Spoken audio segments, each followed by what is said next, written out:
This podcast is part of the Batman Universe Podcast Network, hosted by the BatmanUniverse.net. Check out everything related to Batman and the entire Bat family at the BatmanUniverse.net, including news and original content related to comics, movies, television, merchandise, video games, and more. Also, check out some of the other unique podcasts that TBU has to offer.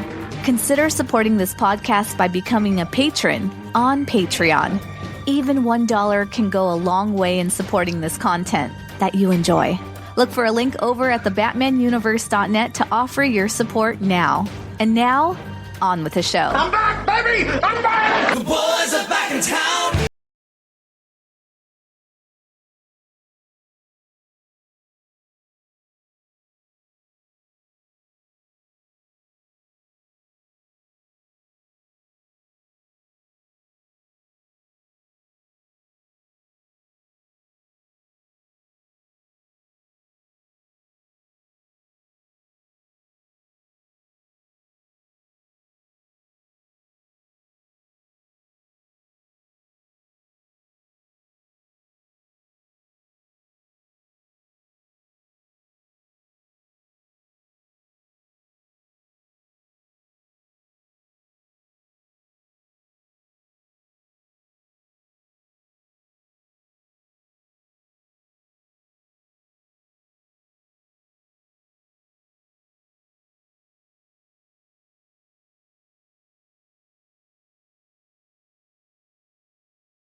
Why isn't anyone ever just whelmed? Hello, everyone. Welcome to episode 14 of Everyone Loves Young Justice podcast. I'm Rob. And I'm Jay. I just want to stop the show right here. It's just good to hear your voice again, sir.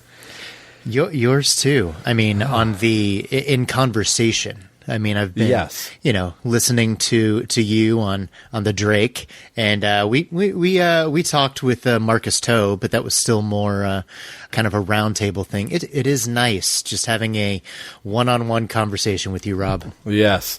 So in case, I think I even tweeted out, we were talking off mic, that I said, oh, it's been about a month. I think I even put that in the in the Twitter feed, and then I started looking back at the show. January 29th was the last episode that we released, and it was kind of our quote-unquote end-of-the-year type episode. I think I even said in the episode, oh, we're getting back into some other stuff. And then, the world happened. Yeah. So, in case you don't remember where to find us, we're on Twitter at ELYJ Podcast.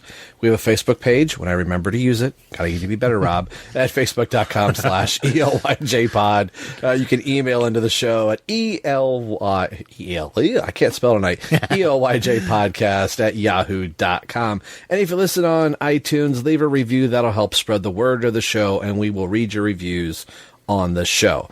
Like I said, I'm Rob. We've got Jay here, and it's really funny I played just a little bit of episode 13 just to kind of see, what crazy stuff was I saying?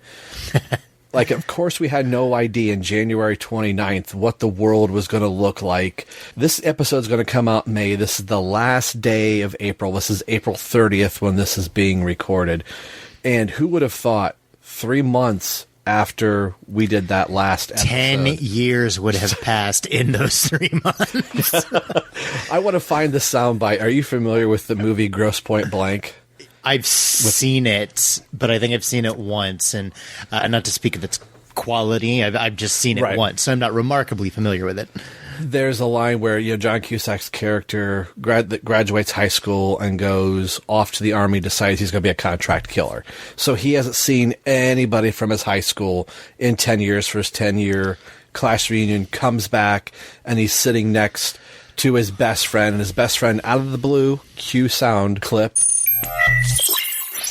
Yeah. So you look good. You seem good. Thank you. You may have, 10 years, man! 10! Where have you been for 10 years? I freaked out joined the Army, went into business for myself. I'm a professional killer. Oh, do you have to do postgraduate work for that, or can you jump right in? I'm curious about that. It's an open market. Open market, that's good. Wow. 10 years, man! 10 years! 10 years! 10 years! 10 years! I freaked out. I joined the Army. I worked for the government. I went into business with myself. I'm a professional killer. That's what I did. Okay, well, can I join up? Yes! Come on! Q in 3 months for us. Yeah. Just like everybody else, we've had this wonderful global pandemic going on, and ironically, over on the Drake, we were covering Contagion. If that's not surreal enough, I don't know what is. Now, did you guys mean to, or was it just serendipitous that you happened to be upon that storyline when everything dropped? Serendipitous. Of all the side roads and specials and one-offs and interviews, the next chronological story was Contagion. I could not have planned that if I tried. I planned to do my laundry, and the next thing I know, hey, 2 weeks go by, you have no underwear. So, yeah, that was totally by a fluke, and I felt a little. I don't even think I even said it on the Drake show, but I'll say it here. I felt a little awkward. Like, should we just skip this? You know, is it too on the nose? And I think the first tweet that I was putting out for it, I was using a quote that's on the back of the book. If you have Contagion, it says there is no cure. Oh, and I was going to hit send, and I'm like, I can't do that. And I was leery about using the biohazard symbol, but by the time we finished that 3-episode arc for the show, we had the Marcus Toe interview snuck in there, that we started seeing on DC Universe one of the top, like, here's comics that are trending. Contagion was, the time we were recording, Ryan says Contagion's the #1 trending comic on the DC Universe at the moment. Well, what's the movie, the Soderbergh movie? Wasn't that Contagion as well? The one that, like, everybody started watching on Netflix? Yeah. And I actually used the theme song for a couple of the synopsis I would read. I usually I have the Arkham video game soundtracks and Batman 89 and all the Batman soundtracks I have, I'll just slip under as I'm reading the synopsis. And for 3 of them, I put music from the Contagion soundtrack under there. And it was really kind of eerie. And I was going through my DVDs of movies that I was going to take. We have a used bookstore. I can't believe I'm forgetting what the name of the books is. We have half-price books down here. That's what it is, half-price books. Good gravy. I've got some really good deals. I got, a little side note, the Sinestro War Absolute and Final Crisis Absolute for $20 each, if you can believe that, from half-price books. Very cool. Yeah, I've gotten some good stuff from there before. I love going there. But every once in a while I'll go through my DVD collection and go, all right, I haven't watched this in a long time, or I've got the digital code. You know, as much as I'm a purist, I want to keep all my, physical copies. I'm like, I haven't watched this movie in 5 years, or 10 years, why am I keeping it? So one of the ones I threw in there was Contagion. I'm like, I don't know when I'm going to watch this again. And that was months ago, probably around January, ironically enough. And then all this happened, so I started going through, like, what was I going to give away? Like, what's this box of DVDs? I'd forgotten about it. And there's Contagion sitting on top, and I'm like, yeah, I think I'll watch that again. Yeah, I've actually not seen that movie. I should probably get on that. We thought, my wife and I thought it was a really good movie when we had watched it, and then rewatching it again now with, it's like what we were saying. We're going to turn this into a / Drake and a global pandemic podcast. But it was one of those that when we were discussing Contagion on both fronts, that it was like, it was weird in 96 reading it. Like, there's no context. Like, and even the sound clip I had of Chuck Dixon saying, how is Batman going to fight a disease? He can't punch it. He was kind of half making a joke of it back in 96. I'm like, this does seem like silly was the wrong word, but you just couldn't grasp. Like, you could grasp the idea, oh, there's a bomb in the room and Batman's got to disarm it. How does he disarm, something that's not tangible? Something that's not tangible. And then fast forward to 2020, and now we're dealing with something that's not tangible. Like, Saturday here in Ohio is supposed to be 71 degrees, supposed to be a beautiful day. And it's not like, hey, let's go to Cedar Point or let's go to Six Flags, Just staring out your window at that beautiful day. Yeah, exactly. So what have you been doing in the interim before we get into our featured issues we're going to talk about? How is your daily life altered, or what things are you doing to keep yourself amused while this is going on? Well, I would say fortunate enough. Like, I know that I'm able with my day job to work from home, which going into everything that's, been going on for the past couple of months was kind of your department will eventually be able to work from home. We're working things out, but pieces aren't falling into place to almost literally overnight. Hey, take your laptops home, and you might not come back to the office for at least a month now. So they kind of fast tracked getting us set up to where we could be able to work from home. So I have been working from home for the past 4 or 5 weeks, however long it's been. That's good. My wife also has the ability to work from home, and has for a long time now. She still goes into the office every now and then, or did until the whole pandemic arose and everything. So we've both been working from home, and my son was actually on spring break the week before they closed schools. So at first, it just seemed like he was going to have a longer spring break, and now he hasn't been to school since the middle of March. I've been working throughout the day, just at home. I get to I work in a kind of a chat and email kind of customer response thing, so I don't have to. So it's customer facing, but I don't talk to people vocally. Gotcha. So I've been watching a lot of stuff on my iPad. Let's see. Earlier this year, I actually started watching through all of these Simpsons seasons that were on Disney Plus. I watched the first 10 and then watched a bunch of other stuff. And then I watched the next 10 and watched a bunch of other stuff. Lord. Yeah, I know. A couple of weeks ago, I started the most recent 10 seasons that are on Disney Plus. Got through those, and then I caught all the way up with it on Hulu, just because I was like, I loved the show when I was growing up, and I've got time now, so why not watch that? I've watched a lot of movies. Me and a buddy, Andrew, who is, I call him our beloved and handsome comic chief.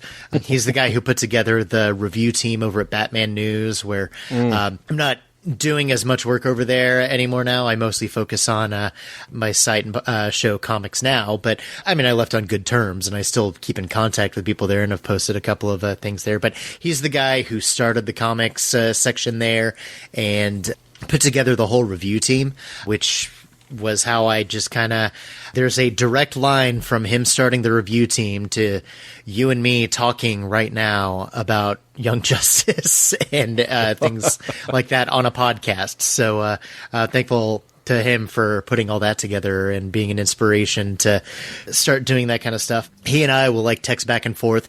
We've watched a couple of movies, quote unquote, together.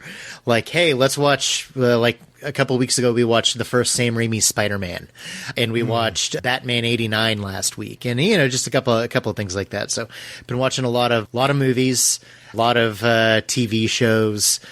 In between doing that and reading comics for leisure now, because there aren't as many books coming out each week, being able to catch up. I actually started, thanks to Michael Bailey, and I can't remember his guest, his most recent episode of his Superman show. They covered Superman and Shazam. Captain Marvel. Yeah. I read it, and I completely agree with them on how some of the women were illustrated in there, but the story itself was pretty good.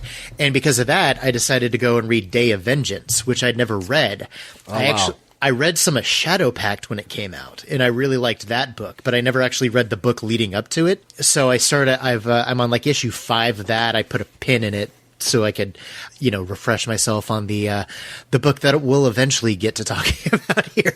Read that, been reading that, and might start Shadow Pact again after that. And I've just been doing just a couple of different features over on Comics Now, and we also bought a Switch a couple weeks before the pandemic started, and nice. My mother-in-law bought, quote unquote, our son the Lego Harry Potter collection, and so I've been playing that and really enjoying that too. Yeah, that's pretty much what I've been doing, is working, watching TV, and playing video games and reading comics. So nice. Like I think I've said it on the Drake, but a quick little capsule case somebody's not listening to the other show, is like my world has not changed. I've been going to the same job, going to work for a distribution center, still working with 300 plus people that I've always worked with. Right. And we just found out, if everything goes according to plan, we found out today at the end of the shift that we will all be required to wear masks starting Monday. So in the last couple weeks, I started wearing, I'm lucky enough that I've got a job. I have essentially a desk job that the woman on the other side of me, there's probably it's not 6 feet, but it might as well be if you count the desk, the gap between the two computers. The desks are kind of sandwiched together, but there's a file cabinet in between them just normally. Mm-hmm. So once I can get through the guard shack and maneuver my way through the building, I've been taking my mask off because I don't come into contact with a lot of people.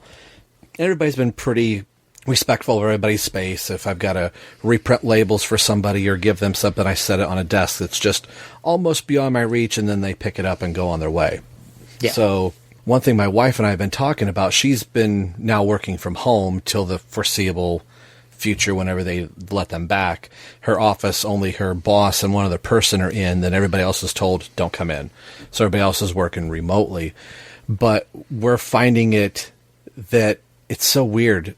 We're more tired now than what we were before. I don't know if it's just the added stress that you're putting on yourself, and just you feel like you're having to be a ninja, darting around people, and having that unspoken rule like, okay, I'm walking over here, you're walking over there.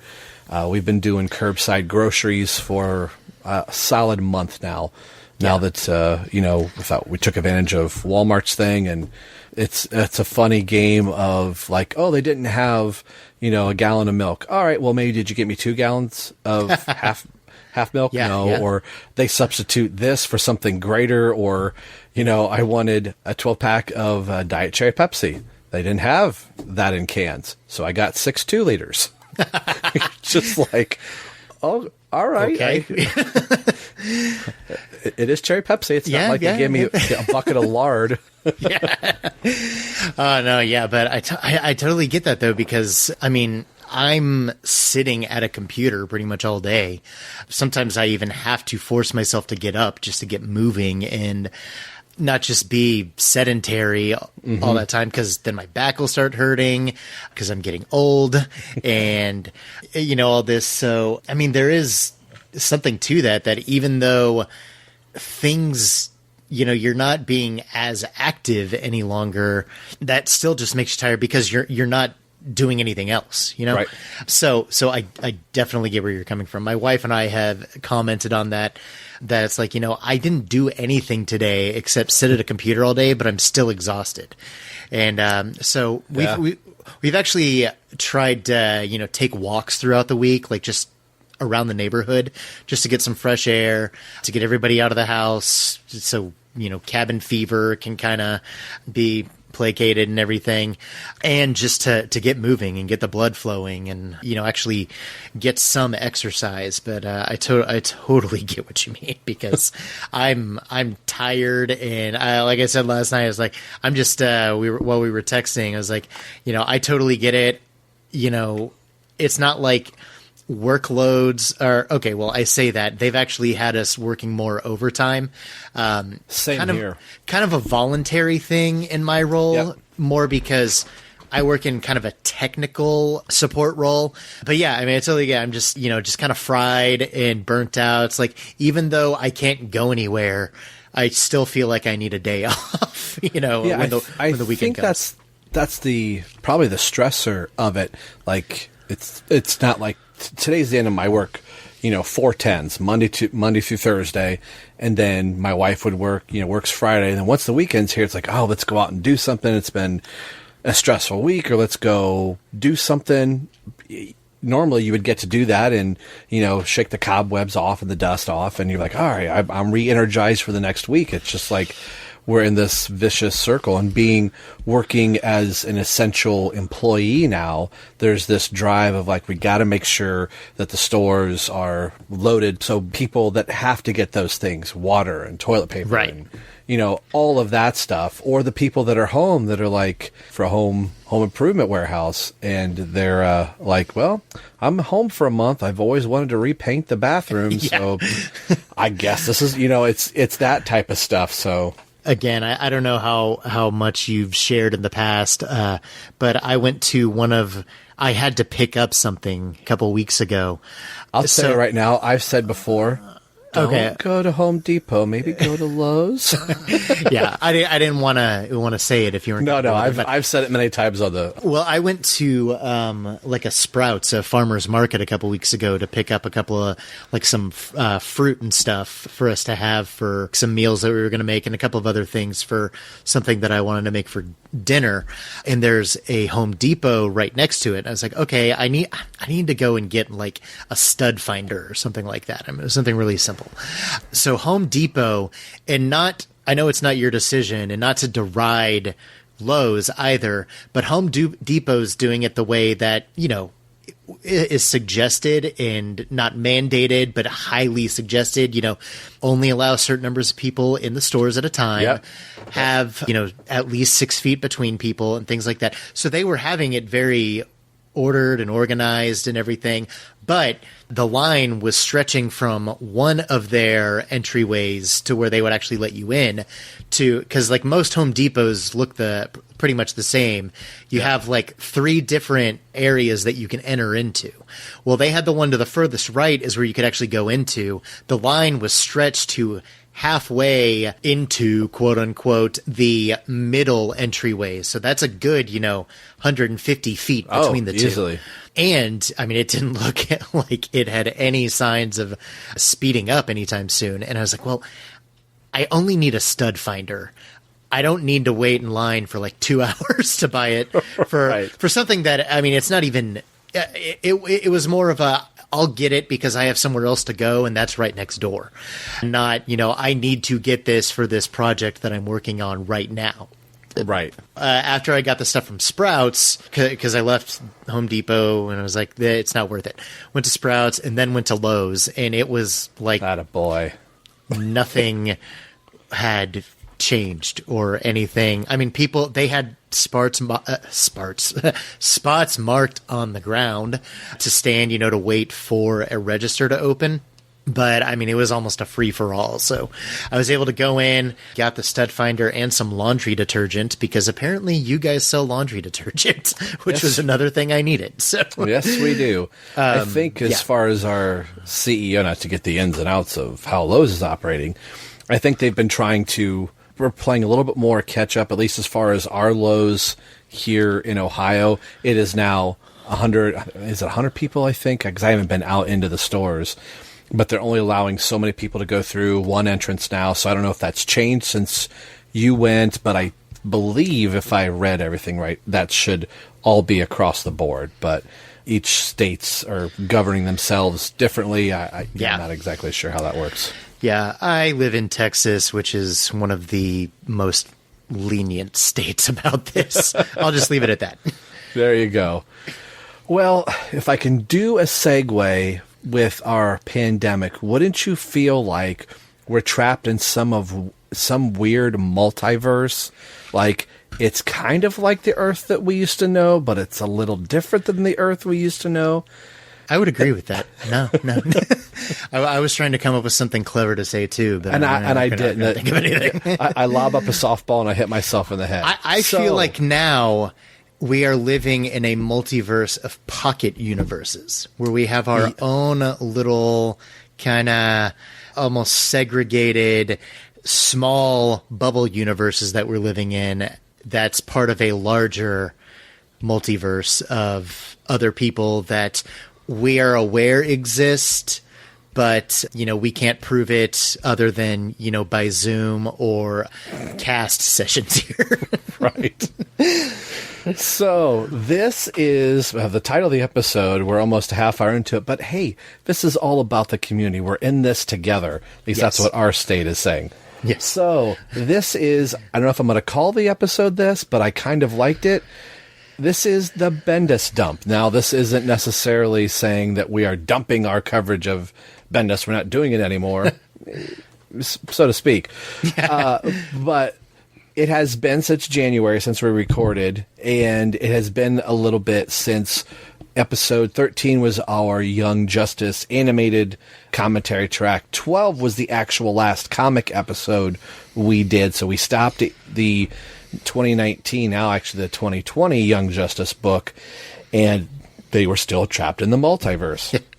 So for this one, we're calling it the Bendis Dump because we are going to dump all of our comics out from the last 3, almost 4 months that we have not covered. So we are going to look at issue 10, 11, 12, 13, 14, and for good measure, we're going to throw in Action Comics 1020 and 1021. Now, this could be 2 episodes. This could be 9 episodes. So we're going to take a quick break right here. We're going to play a couple promos.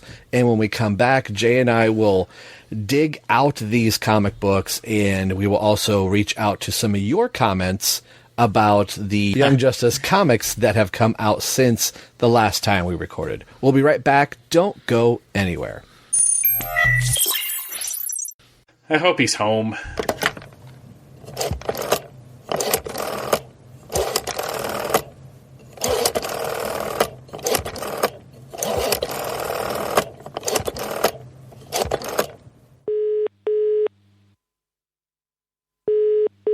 Why does it sound like I'm using a phone in the UK? I told you never to call me again. Yeah, I know. And modern science has yet to create a device to measure how much I don't care. Look, I'm getting the trailer for this year's JLMA together, and I assumed I had to make you a part of it since you're always in everybody's trailer or something. Well, look at you, leading this year's JLMA. Somebody's wearing his big boy pants. So, what's the theme? I sent you an email like a month ago. Like I even pay attention to anything you send me. Countdown to Infinite Crisis. Infinite Crisis? No, Countdown to Infinite Crisis. I'm not following. Shocking. The theme this year, I'm going to, like I'm talking to a child. The theme this year is Countdown to Infinite Crisis. I thought it was a fascinating time period in DC's history, so a bunch of us are getting together to talk about the various specials and miniseries and crossovers that led up to Infinite Crisis. It's the event before the event. The whole thing is going to kick off on April 30th, 2020 with a special episode of Views from the Long Box covering the Countdown to Infinite Crisis 80-page giant, and from there a whole bunch of shows that I will be adding in post-production will discuss these previously mentioned miniseries and crossover issues. And people actually agreed to this? Shockingly, yes. Well, it's probably a good thing that you're going to cover Countdown to Infinite Crisis instead of the Countdown series, because that was a train wreck. Yeah, actually, that was my thinking, too. Now, are you going to help me with this trailer or not? Fine. I will help you with your little trailer. Good. Don't worry, by the way. There won't be any dates for you to get wrong. I hate you so much. JLMA 2020. Countdown to Infinite Crisis. The event before the event.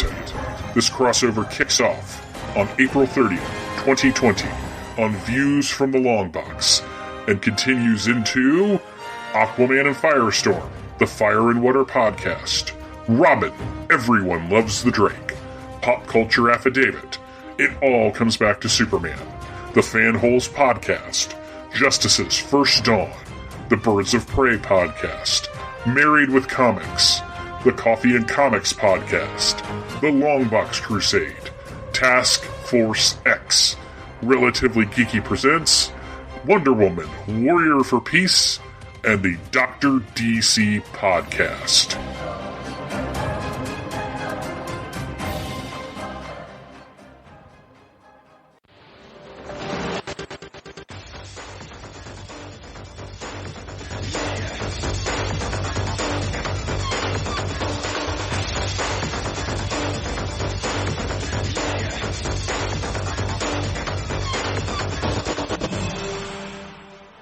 A secret governmental organization operating behind the scenes.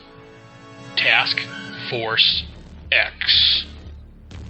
Task Force X is an off-the-books government strike team made up of convicts with no hope for release, serving as expendable agents for impossible missions. Succeed, and I'll shave time off your sentences. If we don't, you'll be dead. Any other stupid questions? The Suicide Squad, ran by Amanda Waller. I'm Amanda Waller. I'm here to indoctrinate you convicts into our special forces. And there's Checkmate, ran by Harry Stein. This is the tales of DC Comics, Suicide Squad, and Checkmate. Mostly monthly from Headspeaks. Available on iTunes under Task Force X and under Headcasts over at headspeaks.com. We can also be found on Facebook and Google Plus under Task Force X. Task Force X. Check it out, or you'll answer to the wall.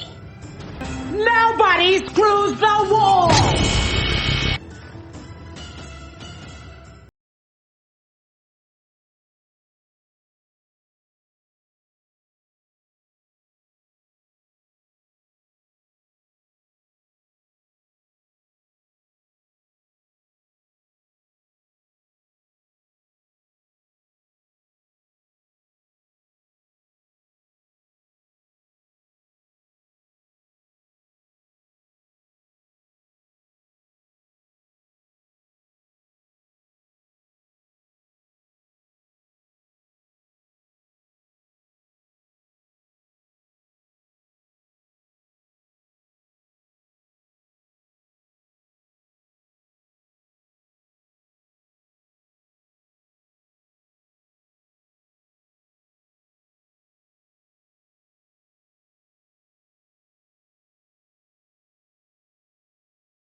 For issues 10, 11, and 12, read as follows, and it's basically the same for all three issues. The writer is Brian Michael Bendis. The artist is John Timms with Nick Derrickson doing some art. The colorist is Gabe L. Tabe. The letterist is Wes Abbott. The cover artist for the main covers is John Timms with there's some variant covers in there, which Jay and I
Miss Martian B05.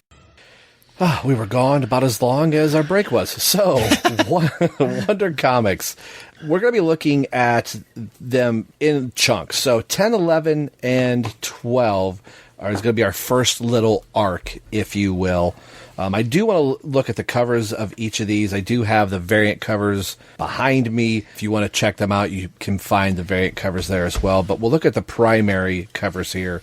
And like a sucker, I was still buying them because, it's me and I buy them, especially when Tim's involved. 10 was the issue that a lot of us got to see what Tim's new costume was going to be for the first time. Now, granted, it was all in just, not even grayscale, it was just line art. So we couldn't tell what color it was and all that stuff. So it was solicited. We finally got to see what it is. But actually holding it in our hands, it's very typical of what the covers have been traditionally for Young Justice. A lot of characters all put in different poses, and they're running on top of each other, behind each other, upside down, and different things. It does have Naomi right front and center, which I didn't know if this was a crossover initially, or they are officially adding her to the team. So now that 4 months has essentially gone by, I think it's a foregone conclusion that she is a 100% member of the team. Are you on the same wavelength, I guess? Yeah, that's definitely the feeling that I get and kind of the vibe that I get from it, which, speaking broadly, I actually kind of like that, especially with some of the other team members that join later on in the next quote-unquote mini arc that we're going to cover. I kind of like the idea of having with any superhero team, really, with anything, having kind of the core members that are always going to be there. Like with the Justice League, you're always going to have, Batman, Superman, Wonder Woman, they're always going to be there. And then maybe like a Green Lantern, a Flash, and, Aquaman or Mera or somebody. But then having other characters that are either maybe, I don't know if wild card's the right word to use, because I always like to think of Martian Manhunter as an integral part of the Justice League, but not every writer who writes Justice League tends to think that way. But like a character like that maybe isn't as big as a solo character, but still works really well in a team capacity. I like that. So having just like rotating members, like, hey, we're going on this mission, and Hawkman would be, a good benefit to have here, or hey, let's bring in Animal Man and Swamp Thing because, they're really familiar with this, and, they can help us out with what's going on here. And, that kind of thing, where it's not just the same member, kind of taking the Justice League Unlimited approach with the cartoon, where it's like, it's more, the team was made up of characters who were used by necessity rather than, just having, the same core several that are just there all the time. That keeps things fresh, lets some characters not be overexposed, gives exposure to some characters that are underexposed, and just makes it really interesting with different team dynamics. So I'm sure when Bendis created Naomi, it was at least in part to get her on a team like Young Justice. But I like that. She's a cool character, and I like that even though she, barely appears in this issue. Right. I do think that she's a good fit for the team, and I'm excited that she gets to officially join. It also kind of reminds me, I think it was called Justice League, unless it was Justice League of America. I forget the year, 2011, 12, I think. I had it on the Xbox, the original Xbox, where you were playing this story, and as it went, you got a loadout screen of, all right, you get 3 heroes to pick, and then how are you going to play the story out. So It's kind of like what you're saying, like, all right, we need Superboy, Naomi, and Impulse, and Wonder Girl. Bam, there's your story for this mini arc, and then maybe the alternating arc could be whoever else. So I like a bigger team, although sometimes other side of me goes, don't let it get too big, because then we never really get to see a lot of any one character. It just becomes like, wow, we haven't seen, Hawkman or Martian Manhunter in 12 issues. I don't want it to get to be like that either. And then the cover for 11 is this one. It looks better online than I think in my hand. And maybe it's this way too, but it looks really faded, and it's probably done that way on purpose, that Wonder Girl and Naomi they're normally colored, but as you get farther up the book of Ginny and Drake and Impulse, they're a little more faded, and then you get up right before the Young Justice logo of Teen Lantern, Superboy, and Amethyst. They're a little more faded. Is it that way on yours or on your digital copy?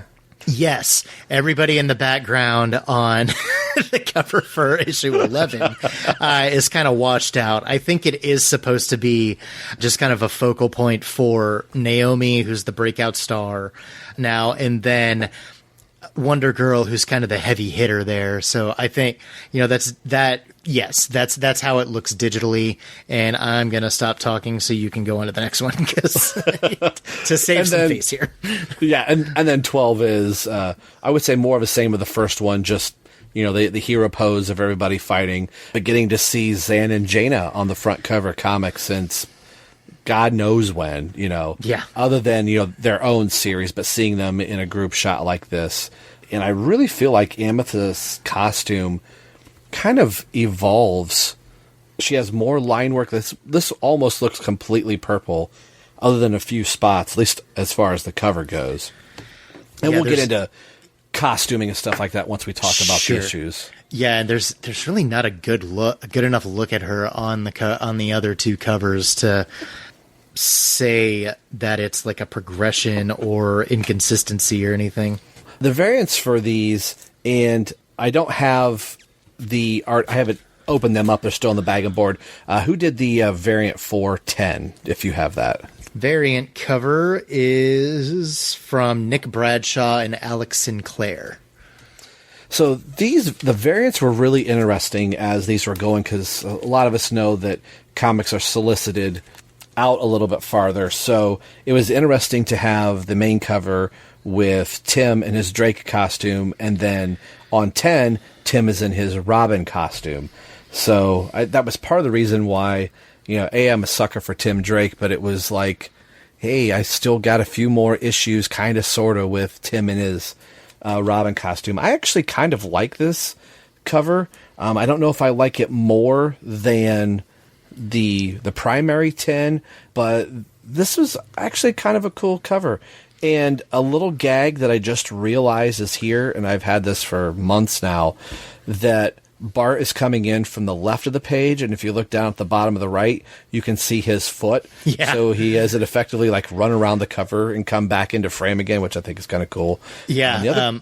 Well, one thing I was going to say is it's Bradshaw and Sinclair did the variants for all three of these, so we don't need to go into, hey, who did it for all of them? So there you go. Right. Nick Bradshaw, Alex Sinclair did the variants for 10, 11, and 12. I thought that maybe just the staging of 10 almost made it look like it was supposed to be kind of like a triptych cover, where you kind of put, the variants together, and you have like an action scene that flows like together. And then, you have Bart's foot here off to the right that would connect to the rest of his leg on the variant for issue 11, and then leading into 12. But it's not the case, which is kind of a missed opportunity, because that would have been kind of fun. That would have been really cool. I liked Teen Lantern in her Gundam construct. yeah, that was very, very cool. Then 11's cover, I really, really like this cover. It's a really nice shot of Naomi up front and center again. We've got Tim in his Robin costume. Superboy looks great. I think they all look really, really good on this cover. I dig this one quite a bit. Yeah, the thing that I wouldn't even say necessarily dislike it, but that kind of stands out with 10 is some of the characters have look really cool. Like, I like how the Young Justice logo kind of looks like the classic logo from the 90s series. Just the solid coloring on it, where it's, the uniform coloring versus the yellow and red on the book normally. It makes it look like the 90s logo. But I like how Connor's holding up, a slab of concrete there with the logo on there. So, there's that fun little kind of interactive element. And then, Teen Lantern's, big construct looks really cool. And like Tim's pose is cool, but he's, tucked away in the background. But if you look at Ginny Hex and Naomi especially, it almost looks like John Romita Jr. drew their faces. Yeah. Those are totally Romita faces. And I don't mean that necessarily as a slight or anything. It's just Nick Bradshaw has a very, he has a very distinct style that is nothing like Romita's. So it's just kind of strange that it would look that close to somebody else's work. But yeah. And 11's, I really like that cover. Naomi looks great on it. Again, we've got Tim as Robin for the last time, effectively, I believe, on this cover. So if you want to know where's Tim's last appearance as Robin, technically it's this cover, variant cover for 11. But they all look really good. Naomi looks just fantastic on this. This is a very well staged cover. I like how, like the one before, issue 10, for the most part, it's kind of the same problem that a lot of the early variant covers in the series had is, maybe they had a cool idea for 3 different covers, so they just kind of pasted everything together to make one shot of 3 or 4 different characters in cool poses, but they don't really, work together. Like they look like they were meant for 3 different, images. This, you have Ginny Hex kind of jumping back and firing her gun, which leads your eye to Bart as he's running. And then, Tim's just kind of a strong figure anchoring things at the bottom. I just now noticed his right arm is held up there. So that makes it even more dynamic.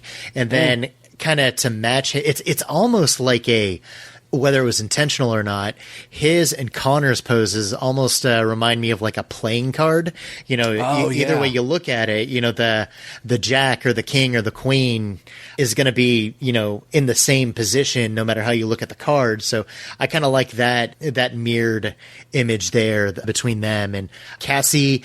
It's funny because Cassie and Amethyst are both decidedly behind Naomi, and Teen Lantern is kind of not necessarily by herself.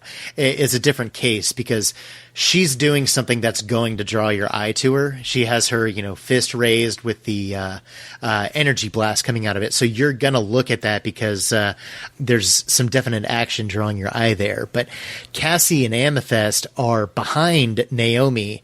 They're not really doing anything that is going to draw your attention, but they still don't look like an afterthought. They still they stand out well enough that they don't just bleed into the background. So yeah, I completely agree. This is a great cover. I mean, it's honestly better than the 3 main covers for totally 10, 11, and 12. This is the best cover of the lot. Yeah, hands down. So if you were just picking up one, I might have probably definitely gone with just this one because I think it encapsulates so much of what I like about just the team in general. And then we get to the last cover of this little mini arc that we're calling arc here for 12. And I don't know what to say about it. It's literally everybody on top of themselves in every crazy pose that they can be. And is Dial H in this? Think they are not. That'd be the next. Yeah.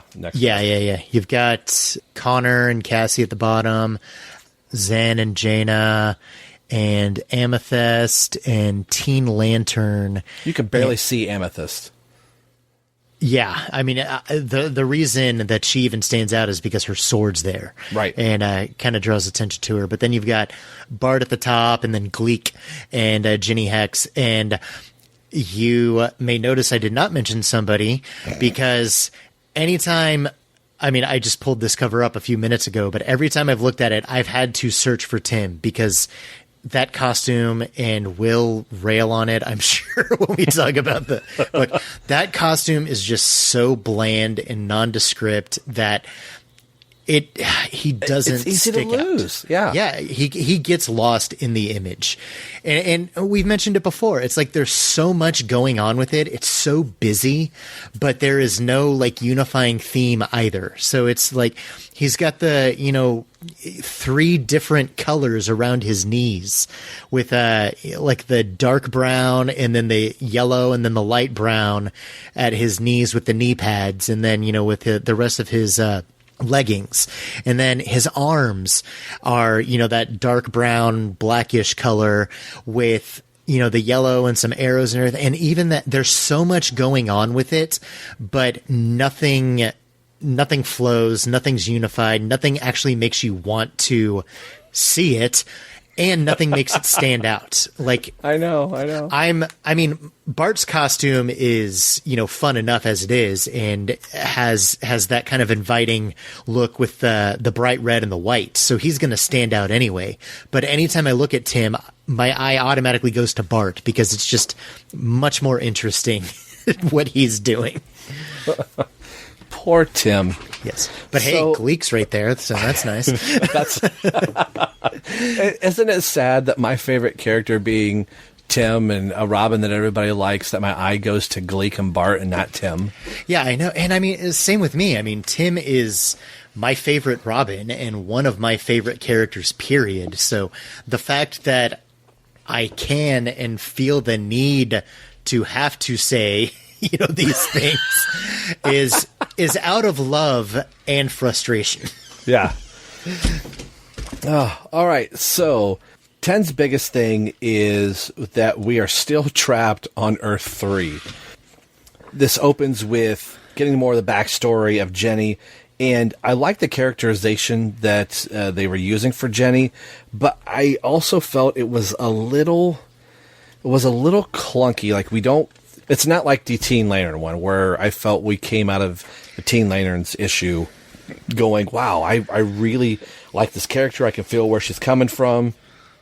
I don't quite get that. I think the idea was there, other than her finding out about this chest that's been passed through the family and her mother going to give it to her, and it's got all these things in it. She's finding out she's the great-great-granddaughter of Jonah Hex. I don't know if it lands as well as what Teen Lanterns did.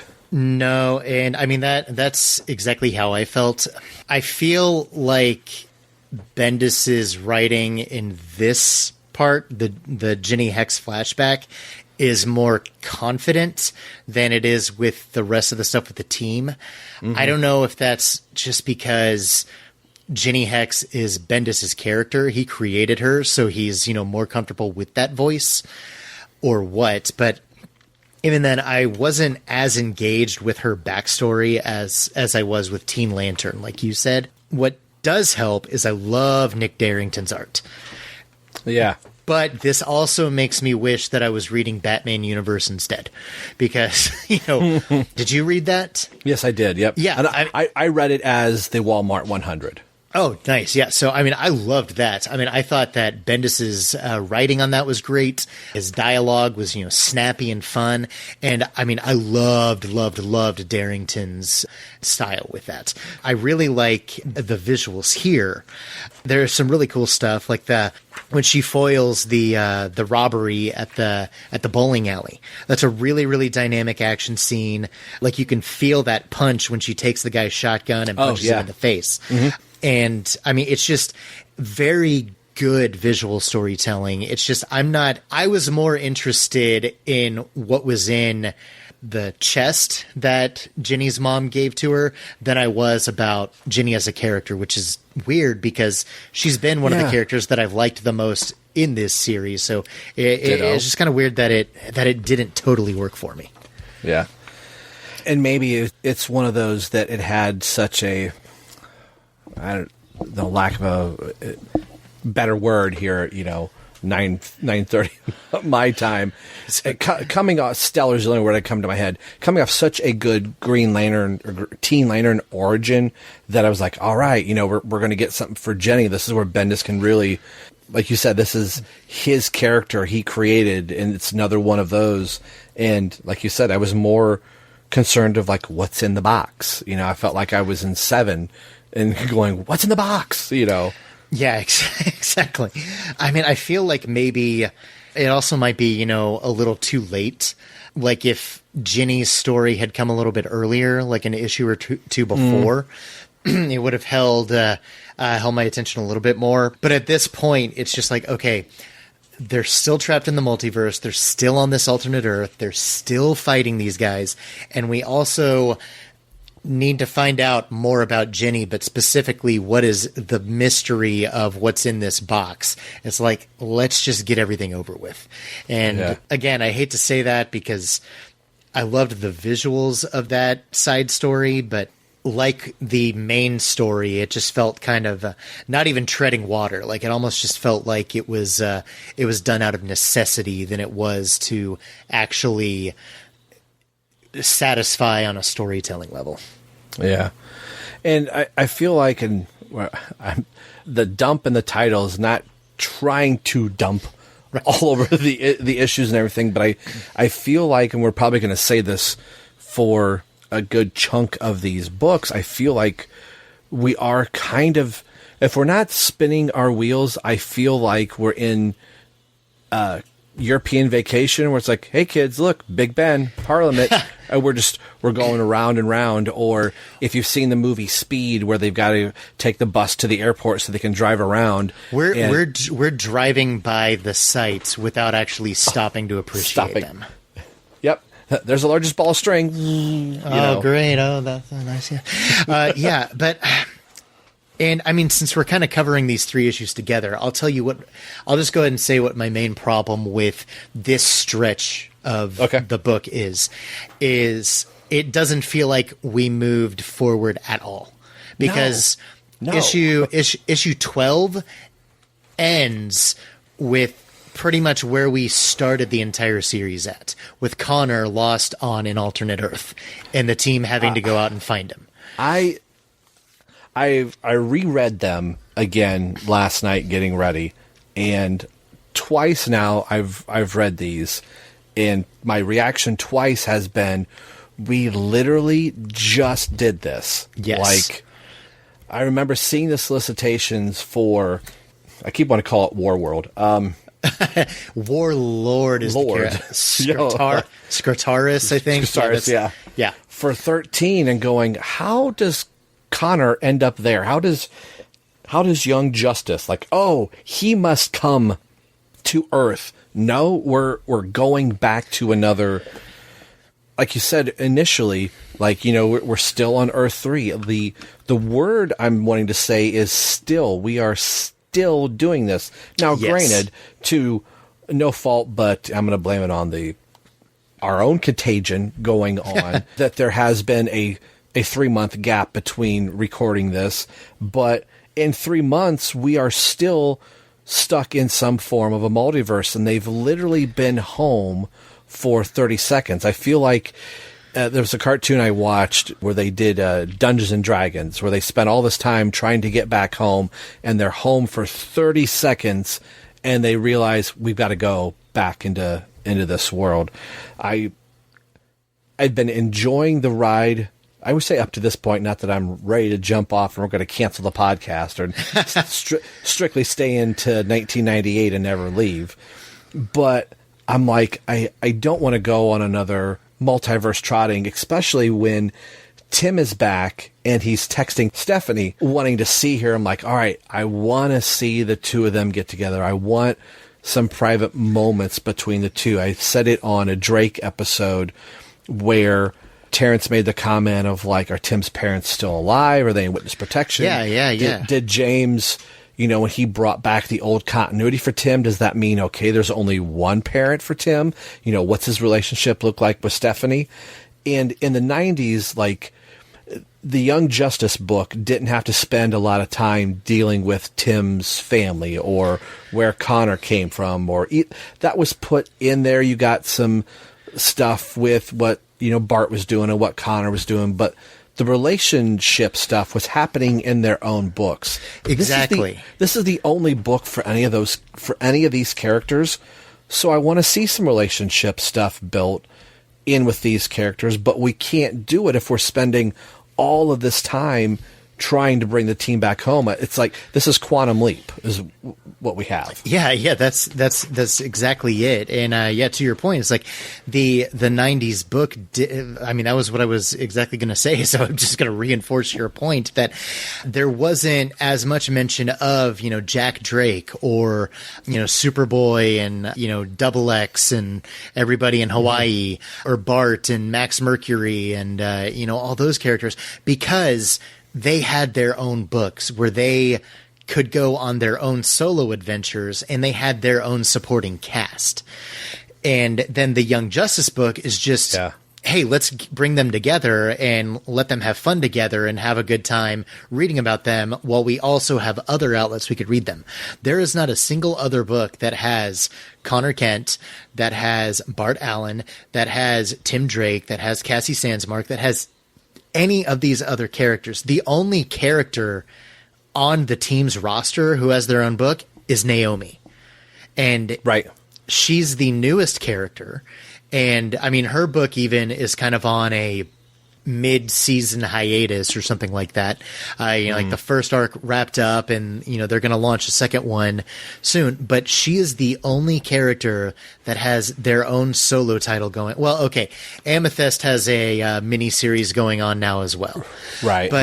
But even then, it's like we're reading this book because we like these characters, and we're sticking with this book because we like these characters. But I almost feel like you've said a million times about sticking with, Teen Titans in the New 52 is out of necessity. That is the only way you were getting, your Drake fix. It's the same here. It's like, I'm doing this because if I don't read this, then I'm not getting them anywhere else. And if I don't read this and enough people don't read this, they're going to cancel this, and they might learn the wrong idea in canceling it, which the wrong lesson would be people don't care about these characters, which is the exact opposite. It's just we want good stories with these characters. And I'm not wanting to throw shade and poo on somebody's work, but I feel like the best parts of these books are the covers and the pages, not the words. Like, it's the, talking about driving around and seeing, hey, there's the big ball of string going on. Yeah. The big ball of string looks so cool as it's going by. These covers look so cool. Oh, that's Superboy. Oh, that's Tim Drake. Oh, that's, a Teen Lantern. It makes me want to open up the book. It makes me want to read it. And then reading the book, I'm like, you're just showing me the same stuff over and over again, and you're not taking me anywhere. And these characters don't have a life outside of this book, and the only life that they have is trying to get out of jail. Yeah, and honestly, again, this is not anything about the art itself, because I really like John Tim's work, and he actually has some really great spreads here that, again, taken out of context, strip away the dialogue, and there's some really great imagery here. Like, I love the title page in issue 11 where everyone's clinging to Ginny Hex's truck. That's just really fun. I want that fun energy through this book, and I can kind of get that with the visuals that are occurring, but everything else just seems, and not to say Bendis is a bad writer or anything. I'm going to say something that a lot of people might agree with, but that might be kind of a piping hot take here is I wonder if he should not have been the person to write this book. Not because I necessarily don't think he gets the characters, but what he's wanting to do with them isn't working with the characters that he has here. I feel like, again, Miles Morales Spider-Man was such a good book in his hands. Mm-hmm.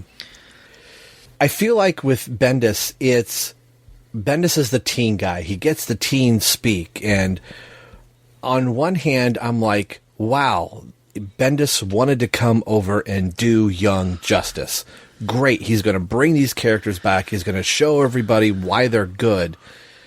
I think he would have been a good pitch guy. Like, Young Justice needs to be a thing. Let me find somebody that could be a good voice for these characters and gets and understands them. I feel like he was looking at a poster of 1998 Young Justice and go, those characters are cool. I know who Robin is. I know who Superboy is. I know who Impulse is. I can write this book. Again, I'm not saying that he can't, but I don't expect it to be like 1998 and I want to get all those warm feelings that I have, but I don't necessarily hear the voices of the characters all the time. In some moments, it's there, but in other moments, I'm like, I feel it's random characters that happen to be dressed like heroes that I know. Exactly. Like what it is I care about what is happening with the characters in this book because I care about those characters. But, and this is going to sound like a contradiction about what I just said, my point is the only reason I care is because I like these characters. I don't actually care about what's happening to them because the idea, hey, we're lost in the multiverse, we need to get back home, is a fun idea. It's just a fun idea that has been stretched out to now, up to this point, 14 issues. And there's barely any room to breathe. In fact, one of my favorite scenes in these 3 issues here is that pretty much sure it's almost completely silent when Naomi is walking through her house and then just sees everybody splayed around on the couch. It's like that feels like a group that, they're comfortable around each other. Everybody's, asleep, like you got Connor, splayed out on a couch, and then Tim asleep in a chair, and then Jenny kind of lounging around in her truck. But it actually feels like they're giving the characters a moment to actually be real people. Mm-hmm. And I loved that because it wasn't just like you said, hey, we're coming up here is something that's really cool. Look at it for about 5 seconds while we drive by it. Like, it almost feels like there's too much forward momentum here, but it doesn't even go anywhere. It just speeds past a bunch of ideas, a bunch of scenes, a bunch of dialogue where characters talk to each other, but they're not really talking about anything. Mm-hmm. Again, I'm only invested because I actually like the characters. I really have not been given a reason to care about what's going on. You hit the nail on the head exactly. I think that if Bendis had pitched and came up with the ideas for the Wonder Comics line, but handed off all the titles to somebody else, except maybe Naomi, because, he created that character, and right. I liked that book. He got the voice right because he was able to create the voice for that character. I like how he writes Naomi and Ginny Hex here because he created those characters, so he knows how they're supposed to sound. Like, Connor isn't too bad. Tim is almost a non-entity here. Thankfully, he's not the kind of cocky and almost hot-headed take that's been prevalent for the past several years. I like that, but he's too milquetoast to make any impression. It's, again, not to rail on it too much, but it's like his new suit in name. It's just it's just bland nothingness. There's nothing there. Bart is great too, just because Bart's, going a million miles a minute, and I'm sure it's difficult to write characters like that, but I think that Bendis writes Bart just fine. Like, the type of writing style he has fits Bart. But all this stuff with Star Labs and then Connor getting sent off to another world in the multiverse, and, oh, hey, look, eventually some other Wonder Comics heroes are going to show up. that's a fun idea, and on the surface, it intrigues me, and on the surface, I at least enjoy it enough that I don't hate any of the issues here, but there's really not much substance here to grasp onto, and I wish there was more of it out of this book. Yeah, and like you said, that's 14 issues. We're what, 2 years now, essentially, into this book, going monthly here, because this wasn't a bi-monthly book.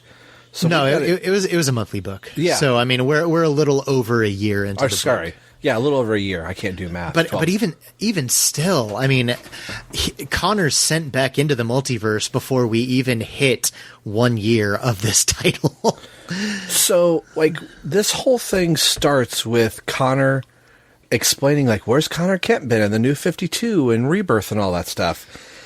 To find out, as far as Connor's concerned, he was flying over Star Labs, lands there, gets zapped to Gem World. Fast forward to 2020, he spends all this time, gets out, isn't on Earth a full 24 hours, and is zapped right back out again. Yeah, I mean, that exactly. I mean, they get home, they rest, and then within 7 or 8 pages, Connor's gone again. It's not even like half of an issue that he's back home. It's just frustrating, which if there had been even like 3 or 4 issues between them coming back and this happening, it probably would have landed a lot better. Yeah. But instead it's like, hey, we're back. Oh, just kidding. We're not. That's my main problem. I will say that the issues 13 and 14, I did enjoy more than 10, 11, and 12 for a couple of different reasons. Like with issue 10 with Ginny's backstory. It's like at this point, it's like I just want to find out what it was so we can get over it and move on to something else. That's what it is. Like the mystery doesn't hold any sort of intrigue for me anymore. Yeah, and it's kind of more of the same wrapped in another issue. I was just flipping through 12 while you were talking, not because I'm rude or anything like that. No. I've been flipping through it just to find other talking points too. But there are conversations that are had about, wow, we're going to the Hall of Justice, we're doing this thing, and Tim's still trying to talk to Stephanie, and Naomi's like, hey, she's doing something for the first time. This is only the second time I can do this. And then you have the explanation of the invisible jet coming in.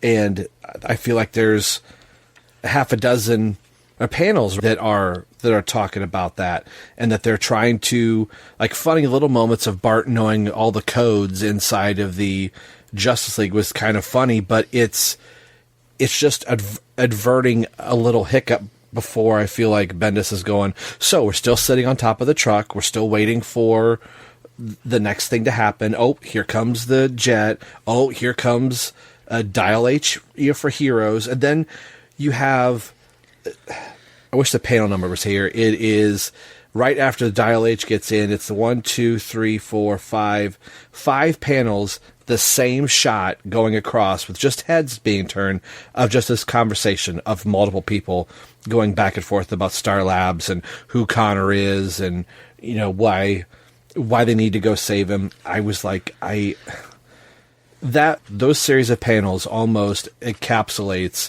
everything that is happening in the book. Yeah, it's a lot of telling, again, with Tim's visual style and artistic style. There's a lot of showing in the action and in the different scenes that are going on and everything. Like you said, some great visual gags with, you know, Bart coming in and, you know, rushing around everywhere to, what's the word? The recruit, you know, the people and everything. And I then like knowing those all these scenes. codes. Yeah, and I mean, it's fun and everything. So there's a lot of showing rather than telling, but there's a lot of telling about what's going on. Yeah, the problem too is the really fun ideas, the really good ideas aren't the ones that get to play out very long.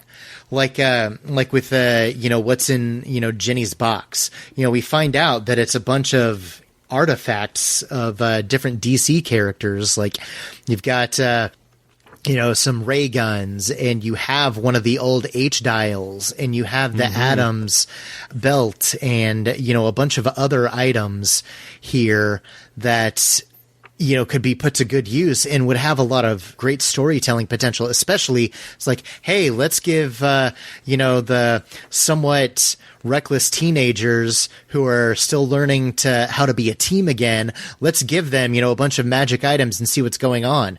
Well, Ginny uses one of them to get really big for a page, and then nothing since then. We haven't really seen anything else. So it's like the good ideas are being forgotten in favor of, things that just aren't that interesting. Yeah, I think that's where I'm on it. It's, again, I'm going to repeat and repeat, sitting on a fence. There are a lot of panels that I loved looking at, and on the second reread going, oh, that's a really cool shot. Tim's art is just, I think it's the art that the book needs. There's a lot of energy. There's a lot of facial expressions. He draws the characters pretty much right on point. Mm-hmm. I just wish the dialogue and the story was just as gripping as what the art was. And I've said it before on some different shows that bad art on really good storytelling can make the book seem just a very dull book, but great art with poor storytelling can make the book seem better than it actually is. And this is one of those cases where it's really good art, and once you start reading the book, the art's not helping emphasize, like, no, this is actually a decent book. Look at the art. I'm spending more time going, what are we doing in these same 5 panels over and over and over again? Yeah, and what does help and kind of tease up for the next couple of issues that, again, I liked more. Still, a lot of the frustrations with the book are definitely still there. What helps is, even though I'm not excited about Connor being lost in the multiverse again, it does help that he's on I'm not remarkably familiar with Warlord, but enough to, know what his whole deal is. But it's also a much more interesting environment to put Connor in than it was Gemworld. And that's not to say that Gemworld wasn't necessarily interesting. It's just that, how they got to Gemworld and left Gemworld, it wasn't for the purposes of showing us how Connor would react in that environment. Getting him to a, sword and sorcery kind of Dungeons and Dragons realized kind of world with Warlord, it's different enough from the type of environment that Connor's in, that in isolation, like out of context with how he got there, it's actually pretty interesting. Especially when he gets to punch a dinosaur in the face. Yeah. Even his conversations with Warlord are actually, it's very verbose and very dialogue heavy and very wordy, but they have a good back and forth. Like, I like when he says, I hate punching animals. It's like punching a puppy. And Warlord's like, not here, it isn't. So, there's some fun little, life there that I wish was present elsewhere, which is, again, weird, because what Bendis became known for, especially over with Marvel, was his dialogue and pinning down voices for characters and writing characters on teams. And other than, kind of flashes here and there, I'm not really seeing that on this book or any of his other DC books, but, we'll cross at least one of those bridges when we get to it. So, it's just frustrating that it's like I wanted to give him the benefit of the doubt and have enjoyed some of the stuff that he's done with DC. It just seems an awful lot like, to spoil one of my thoughts on the Action Comics issues, it's the same thing with John Romita Jr.'s style. I feel like his visual style works better for Marvel characters. I'm also wondering if Bendis's writing style works better for Marvel characters too. Like, it's just something about it fits that universe more than it does DC characters.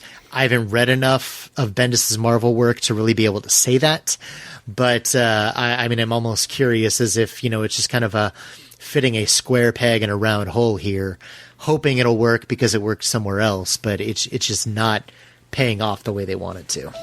Yeah. Thanks for listening to Everyone Loves Young Justice podcast. We are part of the BatmanUniverse.net podcasting network. If you would like to get a hold of us, you can do so a few different ways. We are on Twitter at ELYJ Podcast.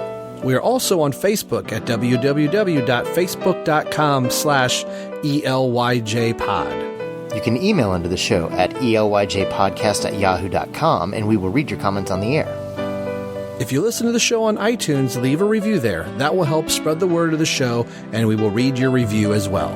Now, if your mode has been crashed, or if you feel a bit whelmed by the show, no infringement was intended. All music and sound clips belong to their respective copyright holders.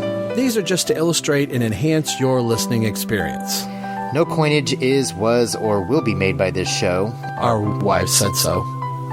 All characters discussed on the show belong to DC Comics. The opinions on this show belong to the two chatterboxes alone. Not that anyone else does, but if you want your voice heard, let us know why everyone loves Young Justice.